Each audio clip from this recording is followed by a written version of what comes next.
आपसे जलने वाले लोगों से कह दो, आप जलन बरकरार रखना, हम अपने जलवे बरकरार रखेंगे.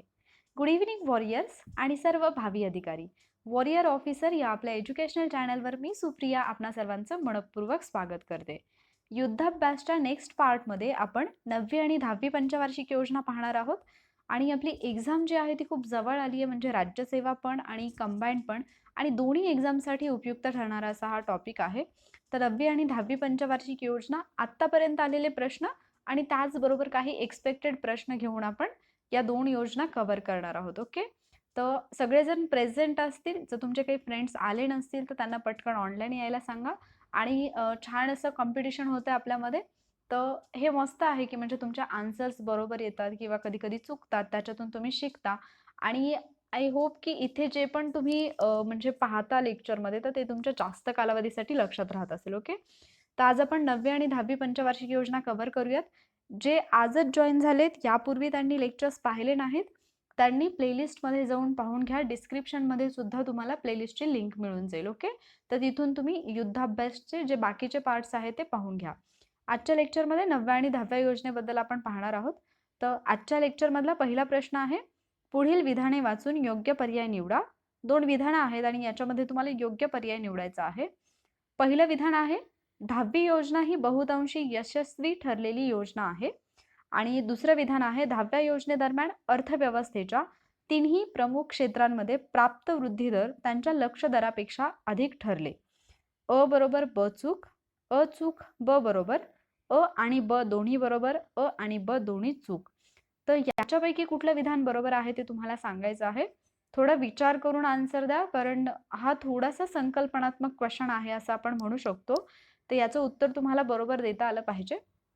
3-4 सेकंड्स इनफ आहेत आन्सर देण्यासाठी. तर तुमचा आन्सर देऊन झालंच असेल. आपण या क्वेश्चनचं जे करेक्ट आन्सर आहे ते बघूयात. याचा आन्सर आहे ऑप्शन 1, म्हणजे पर्याय क्रमांक 1 हे आहे या प्रश्नाचं उत्तर. म्हणजेच यातील पहिलं विधान जे आहे, 10वी योजना ही बहुतांशी यशस्वी योजना ठरली, हे विधान बरोबर आहे. मात्र दुसरं विधान चुकीचं आहे. तर दुसरं विधान चुकीचं का आहे त्याच्याबद्दल आपण बोलूयात. तर अर्थव्यवस्थेची 3 क्षेत्र म्हणजे कुठलं, तर उद्योग, सेवा आणि कृषी. ओके, तर या तीनही क्षेत्रांसाठी असं काहीतरी म्हणजे आपण असं म्हणू शकतो की अपेक्षित वृद्धी दर असतो, किंवा आपण एक लक्ष फिक्स केलेलं असते की एवढा वृद्धी दर साध्य झाला पाहिजे. ओके, तर जर यांचा विचार केला तर 10व्या पंचवार्षिक योजनेमध्ये उद्योग आणि सेवा ही जी दोन क्षेत्र आहेत, तर उद्योग क्षेत्रामध्ये 8.9 एवढा वार्षिक वृद्धी दर ठरवण्यात आला होता किंवा अपेक्षित होता 8.9%, आणि तेवढाच तो साध्य सुद्धा झाला. ओके, सेवा क्षेत्रासाठी 9.4% ठरवला होता, मात्र प्राप्त 9.3% झाला. म्हणजे जवळपास उद्योग आणि सेवा क्षेत्रांचा जवळपास जो आहे तो साध्य करण्यात आला. ओके, लक्षात आलं असेल तुमच्या. उद्योग क्षेत्र जे आहे त्याचा वार्षिक वृद्धी दर ठरवला होता 8.9% आणि साध्य पण झाला 8.9%. ओके, सेवा क्षेत्रासाठी ठरवला होता 9.4%, पण साध्य झाला 9.3%. ओके, आणि कृषी क्षेत्राचा जर विचार केला तर कृषी क्षेत्रामध्ये 4% हे वार्षिक वृद्धीचं लक्ष होतं, पण जे पण आकडे प्राप्त झाले त्याच्यानुसार तो 2.13% एवढा प्राप्त झालेला आहे. ओके, म्हणजे दुसरं विधान जे आहे की तीनही क्षेत्रांमध्ये प्राप्त वृद्धी दर त्यांच्या लक्ष्य दरापेक्षा अधिक ठरले, तर हे विधान चुकीचं आहे. ओके, आता उरतो प्रश्न, 10वी योजना ही बहुतांशी यशस्वी योजना ठरली का? तर हो, अर्थातच. जर आपण 10व्या पंचवार्षिक योजनेच्या फलनिष्पत्तीचा विचार केला तर 10वी योजना ही बहुतांशी यशस्वी ठरलेली योजना आहे. ओके, आणि 10व्या योजनेचा जर कालावधी पाहिला आपण तर 2002 ते 2007 या कालावधीसाठी 10वी पंचवार्षिक योजना राबवण्यात आलेली होती. 1 एप्रिल 2002 ते 31 मार्च 2007. ओके, हे पॉइंट्स होते काही इम्पॉर्टंट. पुढच्या प्रश्नाकडे जाऊयात. नेक्स्ट क्वेश्चन आहे, 9व्या आणि 10व्या पंचवार्षिक योजनेत भारतातील किंमत वाढीचा वार्षिक दर हा किती होता? 4 आणि 5%, 5 आणि 7%, 4 आणि 7%, 7 आणि 5%. तर याचं उत्तर डिस्क्रिप्शनमध्ये, लाईव्ह चॅटमध्ये द्या. इथे कन्फ्यूज होऊ नका, काय विचारलं एक्झॅक्टली ते पहा आणि मग उत्तर द्या, कारण मे बी इथे कन्फ्युजन होऊ शकतं. आपल्याला क्वेश्चनमध्ये काय विचारलेलं आहे, 9व्या आणि 10व्या पंचवार्षिक योजनेत भारतातील किंमत वाढीचा वार्षिक दर काय होता? ओके, तर याचं बरोबर उत्तर मी सांगते. याचं बरोबर उत्तर आहे पर्याय क्रमांक 1 म्हणजे 4 आणि 5%. म्हणजे 9व्या पंचवार्षिक योजनेमध्ये भारतातील किंमत वाढीचा वार्षिक दर होता 4% आणि 10व्या पंचवार्षिक योजनेमध्ये जो किंमत वाढीचा दर होता तो होता 5%. ओके, तर 9वी योजना म्हणजे 10वी योजना मी सांगितलं तुम्हाला 2002 ते 2007. तर 9व्या पंचवार्षिक योजनेचा विचार केला तर 1997 ते 2002 या कालावधीमध्ये 9वी पंचवार्षिक योजना राबवण्यात आली होती. ओके, 9व्या पंचवार्षिक योजनेचा जो मुख्य भर होता तो कृषी आणि ग्रामीण विकास या क्षेत्रांवरती होता. पुढचा प्रश्न आहे, हा पण राज्यसेवेला येऊन गेलेला प्रश्न आहे. राज्य सरकारशी सल्लामसलत करून प्रत्येक राज्यासाठी विविक्षित उद्दिष्टे ठरवून देणे हे कुठल्या पंचवार्षिक योजनेचे वैशिष्ट्य होते? आता हा क्वेश्चन जो आहे तो थोडा भूतकाळात टाकणारा ठरू शकतो, पण थोडा विचार करून आन्सर द्या की कुठल्या योजनेमध्ये असं झालं असेल की राज्य सरकारांसोबत सल्लामसलत करून प्रत्येक राज्यासाठी विविक्षित उद्दिष्ट ठरवून देण्यात आली. 10वी पंचवार्षिक योजना, 8वी पंचवार्षिक योजना, 12वी पंचवार्षिक योजना की 11वी पंचवार्षिक योजना?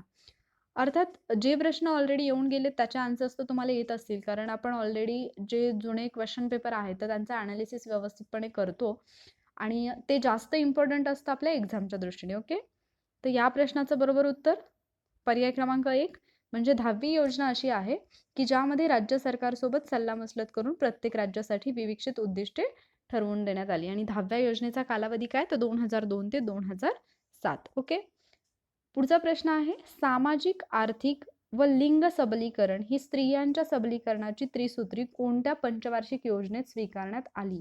याचं उत्तर थोडं विचार करून द्या. काय विचारले तुम्हाला? सामाजिक, आर्थिक आणि लिंग सबलीकरण ही स्त्रियांच्या सबलीकरणाची त्रिसूत्री जी आहे ती कोणत्या पंचवार्षिक योजनेमध्ये स्वीकारण्यात आली? 8वी योजना, 9वी योजना, 10वी योजना की 11वी योजना? थोडा वेळ देते पण उत्तर व्यवस्थित द्या. इथे अर्थात म्हणजे आज आपण ज्या योजना घेतल्या त्याच्यापैकीच तुम्ही आन्सर द्याल, वेगळं देणार नाही. स्टील ओके, तर बरोबर आन्सर सांगू? याचं जे करेक्ट आन्सर आहे ते आहे ऑप्शन 3 म्हणजेच 10वी पंचवार्षिक योजना. ओके, तर काही पॉईंट आहेत ते आपण पाहूयात. 7वी योजना जी होती, 7वी पंचवार्षिक योजना, तेव्हापासून संसाधन विभागणीमध्ये जेंडर संवेदनशीलतेचा अंतर्भाव करण्यात आला. ओके, 7व्या योजनेपासून संसाधन विभागणीमध्ये जेंडर संवेदनशीलतेचा अंतर्भाव होता. 9व्या पंचवार्षिक योजनेपासून महिलांसाठी स्वतंत्र निधीची तरतूद करण्याची सुरुवात झाली. महिलांसाठी स्वतंत्र निधीची तरतूद करायला सुरुवात कधीपासून झाली? 9वी पंचवार्षिक योजना. ओके, आणि 10व्या पंचवार्षिक योजनेमध्ये जननी सुरक्षा योजना आणि भारत निर्माण योजना या 2 योजना सुरू झाल्या होत्या. त्याचबरोबर सामाजिक, आर्थिक आणि लिंग सबलीकरण ही स्त्रियांच्या सबलीकरणाची त्रिसूत्री जी आहे ती 10व्या पंचवार्षिक योजनेपासूनच स्वीकारण्यात आली. ओके, त्यानंतर आपण पुढच्या प्रश्नाकडे जाऊयात. पुढचा प्रश्न थोडा इंटरेस्टिंग आहे. ॲक्च्युली या प्रश्नाचं म्हणजे हा प्रश्न जो आहे तो मेन्सला विचारलेला आहे, पण हा रद्द झालेला आहे. ओके, कॅन्सल झालेला आहे हा क्वेश्चन. तरीही मला उत्तर अपेक्षित आहे तुमच्याकडून की तुम्ही वाचून ॲटलिस्ट याचा आन्सर देण्याचा प्रयत्न करा, कारण ऑलमोस्ट हे पॉईंट्स जे आहेत ते झालेले आहेत. ओके, पहिलं विधान आहे, वृद्धीसह सामाजिक न्याय आणि समानता यावर 9व्या योजनेने भर दिला. दुसरं विधान आहे, 10व्या योजनेचे उद्दिष्ट अर्थव्यवस्थेचा वार्षिक वृद्धिदर 8%चे होते. तिसरं विधान आहे, पायाभूत विकास यावर दुसऱ्या योजनेत भर देण्यात आला. कोणती विधाने बरोबर आहेत? अ आणि ब, ब आणि क, फक्त अ आणि फक्त क. तर हा कॅन्सल झालाय, मग बरोबर म्हणजे का कॅन्सल झाला असेल, किंवा याच्यामध्ये ऑप्शन काही वेगळे असायला पाहिजे होते का? What do you think? म्हणजे तुम्हाला एक्झॅक्टली काय वाटतं या प्रश्नाकडे बघून ते तुम्ही लाईव्ह चॅटमध्ये मेन्शन करा. आन्सर सांगू मी? हा जो क्वेश्चन आहे तर हा कॅन्सल झालाय. त्याचं रिझन म्हणजे पहिलं विधान तर तुम्हाला लगेच लक्षात आलं असेल, कारण मी जस्ट आता तुम्हाला सांगितलं होतं. 9व्या पंचवार्षिक योजनेमध्ये सामाजिक न्याय आणि समानतेसह आर्थिक वाढ याच्यावरती भर दिलेला होता. ओके, 10व्या पंचवार्षिक योजनेचं जे उद्दिष्ट होतं अर्थव्यवस्थेचा वार्षिक वृद्धी दर हा 8%चा होता. हे विधान बरोबर आहे. तिसरं विधान आहे पायाभूत विकास यावर दुसऱ्या योजनेत भर देण्यात आला. तर अर्थातच नाही, कारण आपण पाहिलं होतं पहिल्या योजनेमध्ये कृषी क्षेत्र, दुसऱ्या योजनेमध्ये जड आणि मूलभूत उद्योगांवरती भर देण्यात आला होता. ओके, म्हणजे इथे फक्त ब बरोबर असा आन्सर पाहिजे होतं, बट तो ऑप्शन नाहीये. सो हा जो क्वेश्चन आहे तो कॅन्सल झालेला आहे. ओके, तर आपण पुढच्या प्रश्नाकडे जाऊयात. पुढचा प्रश्न आहे भारताच्या 10व्या पंचवार्षिक योजनेमध्ये कोणते लक्ष्य निश्चित केले नव्हते? 4 पर्याय आहेत आणि याच्यापैकी कोणतं लक्ष्य निश्चित केलं नव्हतं? 10व्या पंचवार्षिक योजनेमध्ये कशाचा समावेश नव्हता ते तुम्हाला सांगायचं आहे. दारिद्र्यात घट, सहकारास प्रोत्साहन, वृद्धी दर आणि रोजगारात वाढ आणि प्राथमिक शिक्षणाचे सार्वत्रिकरण. अ फक्त, ब फक्त, क आणि ड की ड आणि अ? ओके, तर याचं उत्तर द्या पटकन. असं कोणतं लक्ष्य आहे ज्याचा समावेश 10व्या पंचवार्षिक योजनेमध्ये करण्यात आला नव्हता? तर याचं बरोबर उत्तर सांगून टाकते मी. याचं बरोबर उत्तर आहे पर्याय क्रमांक 2. 10व्या योजनेमध्ये जी काही उद्दिष्ट किंवा लक्ष्य ठेवण्यात आली होती, तर त्याच्यामध्ये सहकारास प्रोत्साहन हे लक्ष्य ठेवण्यात आलं नव्हतं. ओके, 9व्या योजनेमध्ये मात्र, म्हणजे 1997 ते 2002 हा कालावधी जो आहे, तर या कालावधीच्या योजनेमध्ये म्हणजे 9व्या योजनेमध्ये मात्र लोकांचा सहभाग वाढवणाऱ्या संस्थांना, उदाहरणार्थ पंचायत राज संस्था असतील किंवा सहकारी संस्था असतील इत्यादी विकसित करण्यासाठी सहकार्य करणं हे एक उद्दिष्ट ठरवण्यात आलं होतं. ते 10व्या योजनेमध्ये नाही. सो इथे जो पॉइंट दिलेला आहे की सहकारास प्रोत्साहन हे 10व्या पंचवार्षिक योजनेमध्ये होतं का? तर अर्थातच याचं उत्तर आहे नाही. ओके, पुढचा प्रश्न आहे कोणती योजना 9व्या पंचवार्षिक योजनेतील नाही? 4 योजना दिलेल्या आहेत आणि त्याच्यापैकी कोणती 9व्या पंचवार्षिक योजनेमध्ये सुरू करण्यात आली नाही हे तुम्हाला सांगायचं आहे. समग्र आवास योजना, प्रधानमंत्री ग्रामसडक योजना, राष्ट्रीय कामासाठी अन्न योजना आणि 4 अन्नपूर्णा योजना. ओके, तर याच्याबद्दल जर डिटेल्स जरी तुमच्याकडे असतील की तुम्हाला मे बी त्या योजनेची डेट माहिती असेल किंवा त्या योजनेबद्दलचं एखादं वैशिष्ट्य माहिती असेल, तर ते सुद्धा तुम्ही लाईव्ह चॅटमध्ये मेन्शन करू शकता तुमच्या आन्सर सोबत. ओके, तर असे क्वेश्चन्स पण येऊ शकतात. हा जस्ट मी आपल्याला म्हणजे ज्या काही योजना आहेत त्या आपल्या नजरेखालून जाव्यात म्हणून घेतलेला हा क्वेश्चन आहे, बट असे क्वेश्चन्स येऊ शकतात. ओके, तर याचं उत्तर देऊ मी. याचं बरोबर उत्तर आहे पर्याय क्रमांक 3, म्हणजेच राष्ट्रीय कामासाठी अन्न योजना ही 9व्या पंचवार्षिक योजनेमधली नाही, तर ती 10व्या पंचवार्षिक योजनेमधली आहे. ओके, काल मी तुम्हाला एक प्रश्न विचारला होता, जस्ट आता आठवलं आणि काल मला कोणीतरी लाईव्ह चॅटमध्ये विचारलं पण होतं म्हणून मी सांगते. काल एक क्वेश्चन होता की 2 ऑक्टोबर 1993 रोजी कोणती योजना सुरू करण्यात आली नाही? तर सुरू करण्यात आलेल्या योजना होत्या आश्वासित रोजगार योजना, पंतप्रधानांची रोजगार योजना आणि महिला समृद्धी योजना. ओके, आणि त्याच्यामध्ये एक ऑप्शन मी दिला होता एक्स्ट्राचा, तो होता इंदिरा महिला योजना. ओके, इंदिरा महिला योजनाबद्दल एक मी ऑप्शन दिला होता आणि कोणीतरी विचारलं होतं की मॅम ती कधी सुरू करण्यात आली? तर 8व्या पंचवार्षिक योजनेमध्येच 15 ऑगस्ट 1995ला पण 3 योजना सुरू झाल्या होत्या. त्याच्यामधली एक योजना होती राष्ट्रीय सामाजिक सहाय्य योजना, दुसरी होती मध्यान्ह आहार योजना आणि तिसरी होती इंदिरा महिला योजना. ओके, म्हणजे इंदिरा महिला योजना पण 8व्या पंचवार्षिक योजनेतच सुरू झाली होती, मात्र ती 2 ऑक्टोबर 1993ला सुरू झाली नव्हती, तर 15 ऑगस्ट 1995ला सुरू झाली होती. ओके, सो आय होप हे क्लिअर केलं असेल मी तुम्हाला. आता येऊयात आपण इकडे 9व्या पंचवार्षिक योजनेमध्ये म्हणजे कोणकोणत्या घटना घडल्या किंवा कोणत्या योजना आल्या त्याच्याबद्दल आपण थोडक्यात डिस्कस करणार आहोत. तर 9व्या पंचवार्षिक योजनेबाबतीत एक महत्त्वाची गोष्ट तुम्हाला लक्षात ठेवायची आहे, ती म्हणजे आपलं जे राष्ट्रीय लोकसंख्या धोरण आहे 2000चं, ते 9व्या पंचवार्षिक योजनेदरम्यानच घोषित करण्यात आलं होतं. आणि आत्ता तुम्हाला माहिती असेल की जी आत्ताची जनगणना होणार आहे जी की डिजिटल असेल, तर त्याच्या पार्श्वभूमीवरती कदाचित, आणि प्रत्येक वर्षी असतात क्वेश्चन लोकसंख्येवरती, सो त्या पार्श्वभूमीवरती लोकसंख्या धोरणावरती जे प्रश्न येतात तर त्याच्यामध्ये कोणत्या योजनेदरम्यान आपलं जे लोकसंख्या धोरण आहे ते मांडलं असा प्रश्न येऊ शकतो. तर 2000 मध्ये जे राष्ट्रीय लोकसंख्या धोरण घोषित करण्यात आलं होतं ते 9व्या पंचवार्षिक योजनेदरम्यानच घोषित करण्यात आलं होतं. ओके, ही एक गोष्ट लक्षात ठेवा. आता 9व्या पंचवार्षिक योजनेदरम्यान कोणकोणत्या योजना सुरू झाल्या, तर एक आहे स्वर्ण जयंती शहरी रोजगार योजना, दुसरी आहे अन्नपूर्णा योजना, तिसरी आहे स्वर्ण जयंती ग्राम स्वरोजगार योजना. म्हणजे स्वर्ण जयंती शहरी रोजगार योजना तर आहेच, पण त्याचबरोबर ग्राम स्वरोजगार योजना सुद्धा आहे. समग्र आवास योजना पण 9व्या योजनेतच आहे. जवाहर ग्राम समृद्धी योजना आहे. अंत्योदय अन्न योजना आहे. ओके, अंत्योदय योजना नाही तर अंत्योदय अन्न योजना. मी तुम्हाला अंत्योदय योजनेबद्दल पण सांगितलं होतं मागच्या लेक्चरमध्ये. जर तुम्हाला आठवत असेल की केव्हा ती सुरू करण्यात आली तर ते तुम्ही लाईव्ह चॅटमध्ये मेन्शन करा, कारण अंत्योदय योजना ही पण महत्त्वाची आहे असं मी तुम्हाला बोलले होते परवा आणि त्याच्याबद्दलची इन्फॉर्मेशन दिली होती.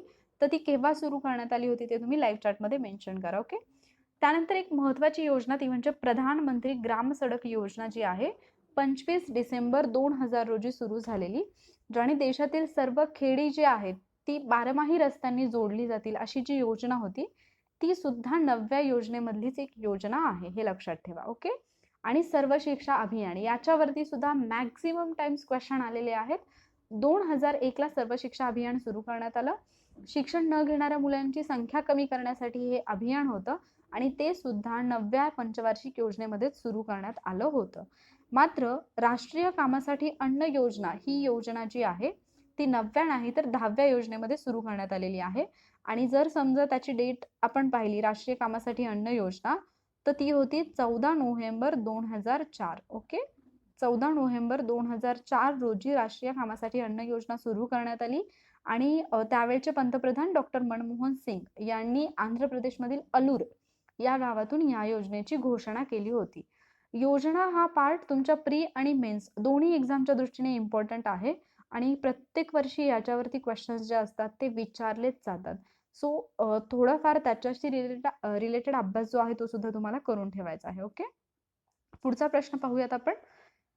आता हा पण म्हणजे ओव्हरऑल 1 ते 10 योजनांच्या बाबतीत ओव्हरऑल असा हा क्वेश्चन आहे. पहिले विधान आहे 4थ्या योजनेपासून 8व्या योजनेपर्यंत सर्वाधिक खर्च कृषी आणि जलसिंचन या क्षेत्रामध्ये झाला. आणि पुढचं विधान आहे 9व्या योजनेत सर्वाधिक खर्च जलसिंचन व पूर नियंत्रण क्षेत्रावर झाला. आणि इथे विचारलेलं आहे की तुम्हाला बरोबर उत्तर म्हणजे बरोबर विधान कोणतं आहे ते सांगायचं आहे. तर अर्थात याच्यासाठी तुम्हाला तुमचा अभ्यास जो आहे म्हणजे ज्याला आपण कन्सेप्च्युअल अंडरस्टँडिंग म्हणतो तर असा तुमचा अभ्यास पाहिजे तर याचा आन्सर तुम्हाला देता येईल. आणि इव्हन तुम्ही बुक जरी प्रॉपरली रीड केलं असेल तरी सुद्धा याचा आन्सर तुम्हाला यायलाच पाहिजे. ओके, तर याचं उत्तर मी सांगते आता. याचं उत्तर आहे पर्याय क्रमांक 2 म्हणजे फक्त ब योग्य. ओके, आता इथे अ मध्ये काय चुकीचं आहे ते पण सांगते. तर महाराष्ट्राची तिसरी योजना जी होती तिसरी पंचवार्षिक योजना तर याच्यामध्ये सर्वाधिक खर्च कृषी आणि जलसिंचन क्षेत्रामध्ये झाला होता. इथे आय एम एक्स्ट्रीमली सॉरी, इथे मला महाराष्ट्र असं मेन्शन करायला पाहिजे होतं. महाराष्ट्रांच्या योजनेबद्दल हा प्रश्न आहे. तर महाराष्ट्राची जी तिसरी योजना होती त्याच्यामध्ये सर्वाधिक खर्च कृषी आणि जलसिंचन क्षेत्रामध्ये झाला. 4थ्या पासून 8व्या योजनेपर्यंत सर्वाधिक खर्च हा ऊर्जा क्षेत्रावरती झाला होता. आणि 9व्या योजनेचा जर विचार केला आपण तर 9व्या योजनेमध्ये सर्वाधिक खर्च जलसिंचन आणि पूर नियंत्रणवर झाला. म्हणजे इथे पहिल्या विधानामध्ये कृषी आणि जलसिंचन जे सांगितलेलं आहे ते आहे तिसऱ्या योजनेच्या बाबतीत.